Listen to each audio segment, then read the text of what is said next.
Friend, টিনটিনের রকমারিতে সবাইকে স্বাগত। আজকে আমি আর একটা নতুন ধরনের শাড়ি নিয়ে এসেছি, তবে চেষ্টা করেছি, আমি জানি না কতদূর কি করতে পেরেছি। তো শাড়িটা ছিল ধুতি স্টাইলের একটা সাইড, আর একটা সাইড এমনি কুচি দিয়ে ড্র্যাপিং করা। তো ধুতি স্টাইলের শাড়ি পরতে গেলে তো পেটিকোট পরা যায় না, তো তার পরিবর্তে অন্য কিছু পরতে হয়। তো সেটা পরে ঠিক আড়াই হাতের মতন শাড়ি নিয়ে আমি গিটটা বেঁধে নিয়েছি, এটা গিট্টি করে নিয়েছি কোমরের কাছে। এই আড়াই হাত মতন শাড়িটা প্রথমটা নিচে শেষ পোর্শনটা কুচি করে নিয়ে পিছন দিকে গুজেছি। দেখুন, পিছন দিকে ট্যাগ করার, মানে গোজা ট্যাগ কত রকমের কথা।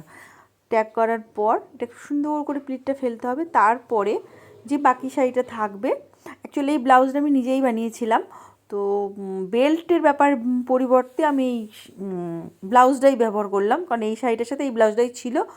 তো বেল্টটা যদিও শাড়িতে ছিল না, এখান থেকে কাপড় বার করে আমি বেল্টটা তৈরি করেছি, তো ওই জন্য আর বেল্ট দিলাম না, এইটাই বেল্ট হিসেবে ব্যবহার করলাম। নাহলে আপনারা বেল্ট ব্যবহার করতে পারেন।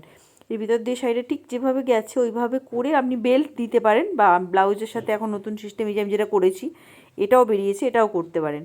এরকম সুন্দর করে সাইডে প্লিটটা পড়বে, আর যেটুকু শাড়ি থাকবে মোটামুটি সেইটুকু শাড়িকে প্লিট করে টাক করে নিতে হবে সামনে, যেভাবে আপনারা কুচি গোজেন ঠিক সেইভাবেই গুজে নিতে হবে। গোজার পরেই দেখুন খুব সুন্দর করে গুজিরা হয়েছে। শাড়িটা মানে পরতে যতটা ভজঘট, কিন্তু পরার পর বেশ ভালোই লাগছিলো। প্রথমটা খুব অসুবিধা হচ্ছিলো, কারণ আমি এই ধরনের শাড়ি কোনোদিন পরিনি, এই জন্যকে দেখলাম বেশ ভালো লাগলো সেভাবে কী করে পরেছিল। আমি ওই জন্য ভাবলাম একটু পরে দেখাই কেমন লাগে। তো দেখুন ভালোই লাগে, পিছন দিক থেকেও ভালো লাগছে, বেশ ধুতি পরে আছি মনে হচ্ছে, আর সামনের দিক থেকে কুচি করে পরে আছি, দেখুন ভালোই লাগছে বেশ। আপনারা একবার ট্রাই করে দেখবেন। আপনারা জানি না শাড়িটা ট্রাই করেন না কি করেন না, শুধুই ছবি দেখে ছেড়ে দেন। আমি যেমন কিছু নতুন জিনিস দেখলে ট্রাই করার চেষ্টা করি। দেখার জন্য ধন্যবাদ। প্লিজ সাবস্ক্রাইব করবেন, প্লিজ প্লিজ প্লিজ।